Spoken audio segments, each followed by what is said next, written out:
అందరికీ నమస్కారం. Welcome to Siriraj food. నేను మీ సిరి. ఈరోజు మన వీడియోలో చాలా టేస్టీగా, హెల్తీగా రోటీ ప్రిపేర్ చేద్దాం.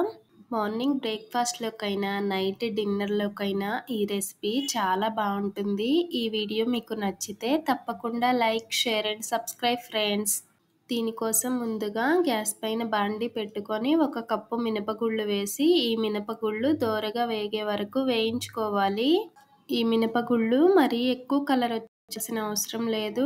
ఇలా లైట్‌గా ఫ్రై అయితే సరిపోతుంది. ఇలా ఫ్రై అయిన మినపగుళ్ళని ఒక ప్లేట్‌లోకి తీసుకొని చల్లారపెడదాం.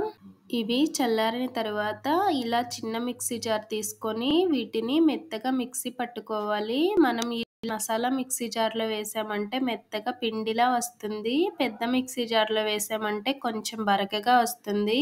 మినపగుళ్ళు ఈ మాత్రం పిండైతే సరిపోతుంది. ఇప్పుడు దీనిని పక్కన పెట్టేసి గ్యాస్ మీద ఒక గిన్నె పెట్టుకొని ఇందులో 1 కప్పు వాటర్ పోసి ఈ వాటరు మంచిగా తెరలే వరకు మరిగించుకోవాలి. వేడి వాటర్‌లో మనం పిండిని కలపడం వలన పిండనేది త్వరగా సాఫ్ట్‌గా అవుతుంది. అందులో మనం మినపపిండి కలుపుతున్నాం కాబట్టి మంచిగా మరిగే వాటర్‌లో వేయడం వలన కొంచెం ఉడికినట్టుగా అవుతుంది. వాటర్ అయితే మంచిగా మరిగినాయి కదా! ఇప్పుడు మనం పిండి కలుపుకోవడానికి వీలుగా ఉండే గిన్నెలో 1 కప్పు వాటర్ పోసుకొని, అలానే మన రుచికి సరిపడా ఉప్పు, కొంచెం పంచదార వేసి వీటిని బాగా కలుపుకోవాలి. ఇలా కలిపామంటే వేడి నీళ్ళల్లో పంచదార, ఉప్పు త్వరగానే కరిగిపోతాయి. ఇలా ఇవి కరిగిపోయిన తరువాత 1 స్పూన్ ఆయిల్ వేసి ఆయిల్ కూడా బాగా కలిసేలాగా కలుపుకోవాలి. ఇవన్నీ కలిసిన తరువాత మనం ముందే పట్టి పెట్టుకున్న మినపపిండి ఉంది కదా! మినపపిండి వేసి మనం వేసిన మినపపిండి ఉండలేమీ కట్టకుండా చక్కగా ఇలా ఫోర్క్‌తో కలుపుతూ ఉన్నామంటే వాటర్‌లో మంచిగా కలిసిపోతుంది. మనం వాటర్‌లో మినపపిండి వేయగానే మంచి స్మెల్ వస్తుందన్నమాట. వేయించిన మినపపిండి కదా! టేస్ట్ కూడా చాలా బావుంటుంది. వేడి వాటర్‌లో మినపపిండి వేసేసరికి కొంచెం బబుల్స్‌లా కూడా వచ్చింది చూసారు కదా! ఇలా అయిన తర్వాత మనం ఇందులో ఇప్పుడు గోధుమ పిండి వేసి కలుపుదాం. మీకు కావాలంటే మైదా అయినా వేసుకోవచ్చు. ఇలా కొంచెం కొంచెంగా పిండి వేస్తూ చక్కగా చపాతీ పిండిలా కలుపుకోవాలి.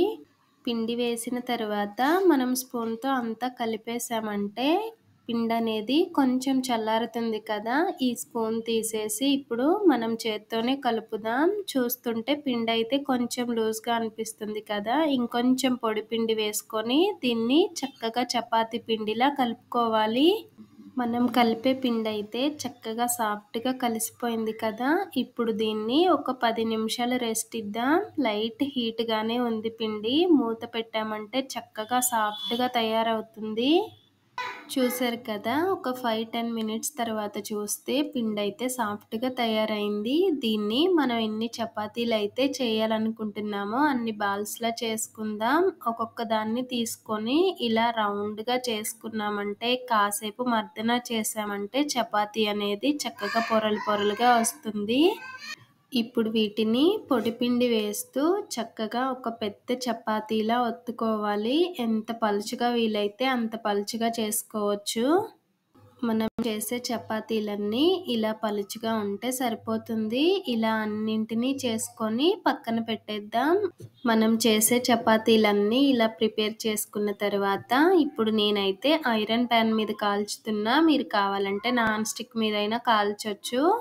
ఇలా ప్యాన్ మీద కొంచెం ఆయిల్ వేసి మనం చేసే చపాతీలు 2 వైపులా మంచి కలర్ వచ్చే వరకు కాల్చుకోవాలి. వెయిట్ లాస్ కోసం గోధుమ పిండితో చపాతీలు తింటున్నారు కదా! ఇలా అందులో మినపప్పు యాడ్ చేయడం వలన టేస్ట్ బావుంటుంది. అలానే హెల్త్‌కి కూడా చాలా మంచిది. మనం రెగ్యులర్‌గా చేసుకునే చపాతీ కన్నా సాఫ్ట్‌గా ఉంటుంది. అలానే టేస్టీగా ఉంటుంది. ఒకసారి మీరు ట్రై చేయండి. ఈ వీడియో నచ్చితే తప్పకుండా లైక్ చేయండి, షేర్ చేయండి, సబ్స్క్రైబ్ చేయండి. రేపు ఇంకో మంచి వీడియోతో మళ్ళీ కలుసుకుందాం. By bye friends.